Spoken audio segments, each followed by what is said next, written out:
दोस्तों नमस्कार, मैं सतवीर जाखुदा और आप मेरे साथ देख रहे हैं सोशल मूवमेंट चैनल। इस चैनल के माध्यम से हम आप तक ज़्यादा से ज़्यादा नई जानकारियाँ, फैक्ट बातें आप तक पहुंचाने का प्रयास करते हैं। दोस्तों बता दें, अभी दिल्ली के चुनाव होने निश्चित हुए हैं और इन चुनाव में ख़ास बात है, बहुजन समाज पार्टी एक ऐसी पार्टी जो नेशनल लेवल पे तीसरे नंबर का दर्जा रखती है, उसका ग्राफ पिछले काफ़ी लंबे अरसे से डाउन जा रहा है। वो अपनी ज़मीन तलाशने में लगी हुई है। दिल्ली के चुनाव में वो अकेले चलने का जो निर्णय लिया है, बहन कुमारी मायावती जी सुप्रीमो बहुजन समाज पार्टी, उन्होंने निर्णय लिया है हम अकेले चलेंगे, किसी से कोई समझौता नहीं किया जाएगा। क्या अलग चलने से क्या नई रणनीति बनाई जाएगी, ये देखना बाकी है। अभी इन चुनाव के बीच में एक खास बात सामने आ रही है। दिल्ली चुनाव के बीच में उत्तर प्रदेश का चुनाव जो 2027 में निश्चित है, 2027 की तैयारियों के लिए ये बहुजन समाज पार्टी अपना दमखम दिखाने के लिए अभी से तैयारियों में जुट गई है। दिल्ली के चुनाव के बीच 2027 की रणनीति के लिए कयास लगाए जा रहे हैं। 15 जनवरी को बहुजन समाज पार्टी की सुप्रीमो बहन मायावती जी का जो जन्मदिवस है, इस जन्मदिवस के अवसर पर वो बहुत बड़ी घोषणा कर सकती है। 2027 का मामला है, 2027 की तैयारियों में वो अभी से जुट गई हैं। और बसपा सुप्रीमो बहन मायावती जी का क्या कहना है, आइए सुनते हैं। बाबा साहब के देहांत के बाद तो इनके नाम को व संविधान निर्माण में रहे इनके अहम योगदान को भी इतिहास के पन्नों से मिटाने की भी पूरी कोशिश की है।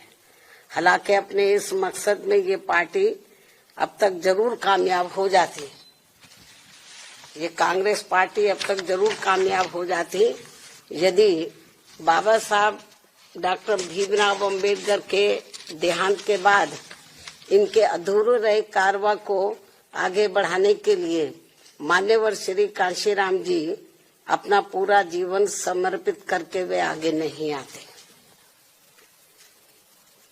जिसको मंजिल तक पहुंचाने के लिए मुझे भी अपनी पूरी जिंदगी समर्पित करनी पड़ी है। इसके साथ ही मान्यवर श्री कांशीराम जी ने बाबा साहब के संघर्ष व इनके कारवां को खत्म करने वाली कांग्रेस पार्टी के सभी साम दाम दंड भेद आदि हथकंडों का मुकाबला करके व उनसे सावधानी बरतते हुए तब फिर बीएसपी का गठन किया है, जिससे अब कांग्रेस, बीजेपी व अन्य सभी जातिवादी एवं संकीर्ण मानसिकता रखने वाली पार्टियां किस्म किस्म के हथकंडे इस्तेमाल करके कमजोर करने में लगी है।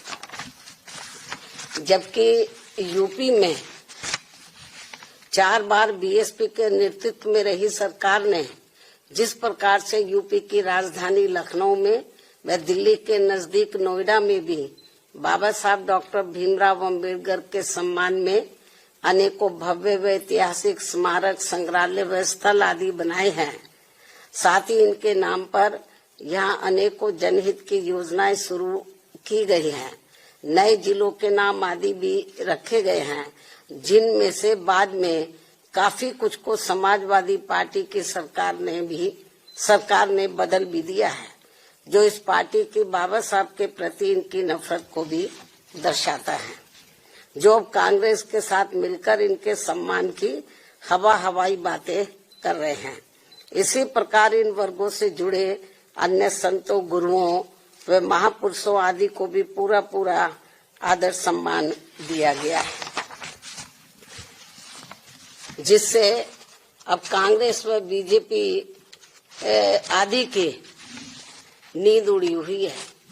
ये जो हमने काम किए बाबा साहब के सम्मान में, तो उससे अब बीजेपी व कांग्रेस आदि की नींद उड़ी हुई है, जिनके अनुयायियों के वोटों को लुभाने के लिए, जिनके अब बाबा साहब के जो अनुयायी हैं या अन्य संत, गुरु और महापुरुष हुए हैं, उन जो दलित और अन्य पिछड़े वर्ग से ताल्लुक रखते हैं, तो उनके अनुयायियों के वोटों को लुभाने के लिए फिर बीजेपी को भी मजबूर होकर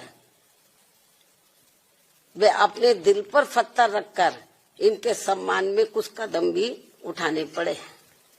और अब कांग्रेस पार्टी भी बाबा साहब के दलित व अन्य उपेक्षित वर्गों के वोटों को लुभाने के लिए आए दिन किस्म किस्म की सियासत करने में लगी है और इसी क्रम में कांग्रेस पार्टी अब इस कोशिश में लगी है कि श्री अमित शाह के मुद्दे पर कुछ न कुछ दलितों का वोट जरूर बटोर लिया जाए, जबकि बाबा साहब ने अपने जीते जी दलितों व अन्य उपेक्षित वर्गों के लोगों को इस पार्टी के बारे में सावधानी के तौर पर उन्हें ये कहा था कि कांग्रेस पार्टी कभी भी माफ करने लायक पार्टी नहीं है।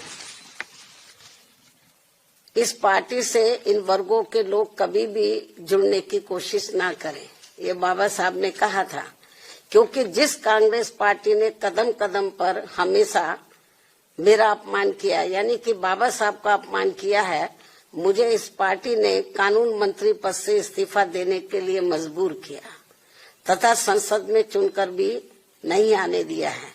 इसके अलावा जो भी कानून संविधान में इनके हितों में बनाए गए हैं, वीकर सेक्शन के हितों में बनाए गए हैं, तो उन्हें भी लागू नहीं होने दिया गया है, जिनका चाल चरित्र व चेहरा अभी तक भी बदला नहीं है। और अब तो ये पार्टी भारतीय संविधान में इन वर्गों के मिले आरक्षण को ही सही वक्त आने पर खत्म करने में लगी है। और इन सब मामलों में बीजेपी भी हमें कोई पीछे नजर नहीं आती है, पीछे होती हुई, और इन सब मामलों में बीजेपी भी कोई पीछे नहीं है। ये पार्टी भी इन वर्गों के वोटों को लुभाने के लिए आए दिन किस्म किस्म की सियासत करती रहती है, और इस चक्कर में अब ये पार्टी खुद ही अपने जंजाल में बहुत बुरी तरह से फंस गई है। कहने का तात्पर्य ये है कि चाहे बीजेपी हो या फिर कांग्रेस पार्टी एंड कंपनी के लोग हों, ये सभी दल अभी भी बाबा साहब का कतई भी दिल से सम्मान नहीं करते हैं।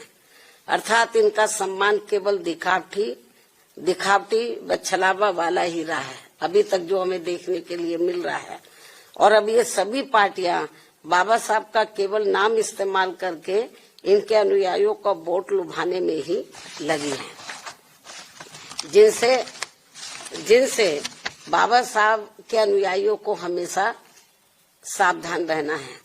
और अब इन्हें बाबा साहब के पद चिन्हों पर चलकर अपनी एकमात्र हितैषी पार्टी बीएसपी से ही जुड़कर अपने मसीहा व भगवान बाबा साहब डॉक्टर भीमराव अंबेडकर का नाम यूपी की तरह पूरे देश में भी रोशन करना है, ताकि फिर कांग्रेस, बीजेपी व अन्य कोई भी जातिवादी व संकीर्ण मानसिकता रखने वाली पार्टी कभी भी इनका अपमान करने की अपनी हिम्मत न जुटा सके, तथा फिर आए दिन इनके अनुयायियों का हर स्तर पर हो रहा शोषण व उत्पीड़न आदि भी होना काफी हद तक जरूर बंद हो जाएगा। संक्षेप में अब मेरा यही कहना है कि खासकर दलितों व अन्य उपेक्षित वर्गों के वोटों के लिए पिछले 1-2 दिनों से संसद में सत्ता व विपक्ष के बीच में जो सियासत चल रही है और उनके वोटों के लिए इनमें मेरे व तेरे अम्बेडकर हैं, जो ये सब चल रहा है, और अब इनकी ये लड़ाई धक्का मुक्की तक भी उतर आई है, ये सब शोभा नहीं दे रहा है। और पूरे देश के जो वीकर सेक्शन के लोग हैं, ये सब देख रहे हैं इनकी ये जो सियासत चल रही है वीकर सेक्शन के वोटों के खातिर, ये सब देख रहे हैं। मुझे नहीं लगता जो कुछ ये सियासत चल रही है तो वीकर सेक्शन के लोग न सत्ता के बहकावे में आने वाले हैं और न ही विपक्ष के, क्योंकि उनको ये मालूम पड़ गया ये हमारे हितों में कुछ करने वाले हैं नहीं, केवल हमारा वोट चाहते हैं और संविधान की बात जरूर करते हैं लेकिन संविधान पर अमल नहीं करते हैं। और यदि इन्होंने संविधान पर अमल किया होता तो फिर बाबा साहब अपने कानून मंत्री पद से इस्तीफा क्यों देते, और फिर आज जो कांग्रेस हमें या विपक्ष या कांग्रेस या जो अन्य विपक्ष जो हमें सत्ता से बाहर नजर आता वो नहीं आता। यदि ये ईमानदारी निष्ठा से संविधान का जो हमेशा संविधान को दिखाते रहते हैं उस पर इन्होंने रत्ती भर भी अमल नहीं किया, कांग्रेस पार्टी एंड कंपनी के लोगों ने। और यदि अमल किया होता तो आज इनकी इतनी बुरी हालत नहीं होती। आज इनको अपने रंग ढंग और चाल ये नहीं बदलने पड़ते। तो ये सब क्यों करना पड़ा है? क्योंकि इन्होंने इनको जो वीकर सेक्शन के लोग हैं, दलित व अन्य उपेक्षित वर्गों के लोग, तो इनको ये सोचा कि इनको किस्म किस्म के लालच देकर गुमराह इनको किया जाए, इनके लिए कुछ किया ना जाए। जैसे सदियों पहले ये गुलाम और लाचार बने रहे हैं और यहाँ जातिवादी व्यवस्था के शिकार बने रहे हैं, इनको कभी भी अपने पैरों पर खड़े ना होने दिया जाए। इस मामले में चाहे सत्ता या विपक्ष है, इनकी सोच, नीति, नियत लगभग एक जैसी है, ये भी मैं बताना चाहती हूँ। तो इसलिए मेरा यही कहना है कि ये जो इनके जो अभी तक ये जो इनकी ये शासन चलती रही है इस किस्म की, और फ्री में, और ये लोग सोचते रहे कि इनको कुछ दिया ना जाए, इनको अपने पैरों पर खड़े ना होने दिया जाए और इनको किस्म किस्म के लुभावने वायदे करके, गारंटी देकर इनका वोट ले लिया जाए। अब ये लोग इनके बहकावे में आसानी से आने वाले नहीं है।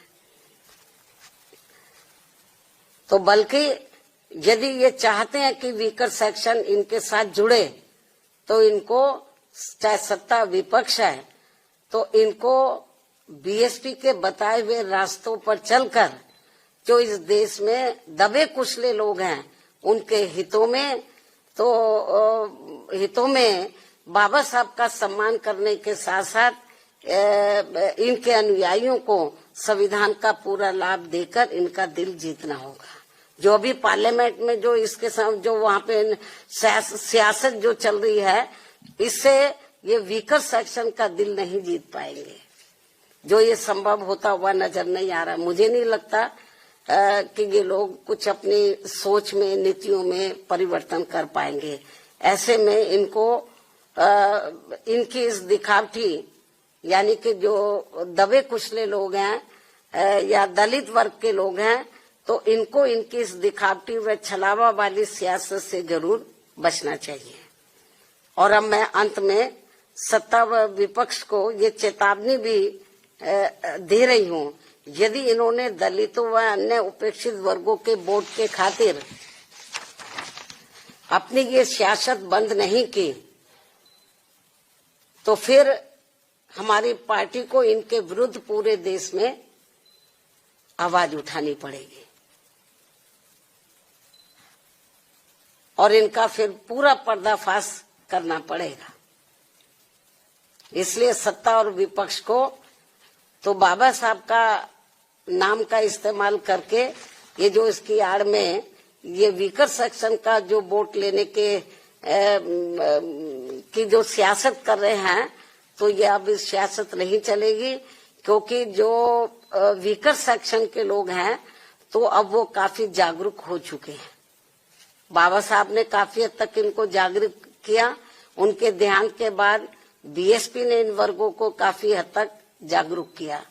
मैं फिर इस बात को दोहराना चाहती हूँ कि यदि बीएसपी नहीं बनी होती तो अब तक ये बाबा साहब का नाम मिटा देते और जो संविधान में दबे कुचले लोगों को कानूनी अधिकार मिले उन्हें खत्म कर देते। ये तो बीएसपी की वजह से इनकी मजबूरी है।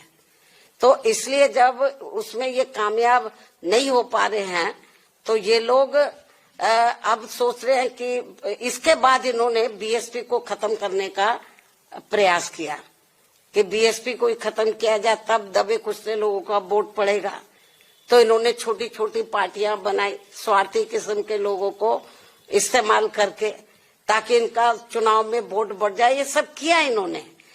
तो लेकिन इनको लगा कि बीएसपी फिर भी कमजोर नहीं हो रही है, तो अब इन्होंने ये नई नौटंकी शुरू की है, नई सियासत शुरू की है जो ठीक नहीं है। बहुजन समाज पार्टी के माध्यम से ये सूत्रों से जानकारी मिल रही है, बहुजन समाज पार्टी अपने 2027 की तैयारियों में जुट गई है। सुनने में आ रहा है उत्तर प्रदेश से बहुजन समाज पार्टी के जो पुराने कद्दावर जो नेता थे, उनके जो पार्टी छोड़ करके चले गए थे, वो पार्टी में दोबारा से वापस आ रहे हैं और उसके साथ साथ कुछ नए चेहरों को भी तवज्जो दी जाएगी। पार्टी के संगठन के जो कार्यकर्ता है उनकी जिम्मेदारियां लगाई गई हैं। जिला स्तर पे और विधानसभा स्तर पे सभी कार्यकर्ता इकट्ठे होकर के अपने संगठन को मजबूत बनाने में लग गए हैं और 2027 का जो चुनाव है बहुजन समाज पार्टी के लिए बहुत ही अहम चुनाव है। इस चुनाव में वो अपनी खोई हुई ज़मीन फिर से प्राप्त करने में अपनी पूरी कोशिश करेगी। अब देखना होगा, ये तो समय बताएगा बहुजन समाज पार्टी कितना अपने ग्राफ को जो है ऊपर ले जाती है और कितनी सीटें जीत करके वो अपना दमखम दिखाएगी। आप बने रहिए मेरे साथ, देखते रहिए सोशल मूवमेंट चैनल, लाइक और सब्सक्राइब करना ना भूलिए दोस्तों, ताकि हम आप तक ज़्यादा से ज़्यादा नई जानकारी उपलब्ध करवा सकें। धन्यवाद, बने रहिए, बहुत बहुत धन्यवाद। सोशल मूवमेंट चैनल पे बेहतर जानकारी के लिए सब्सक्राइब का बटन दबाकर बेल आइकन का बटन जरूर दबाएं ताकि आपको नया नोटिफिकेशन मिल सके। धन्यवाद।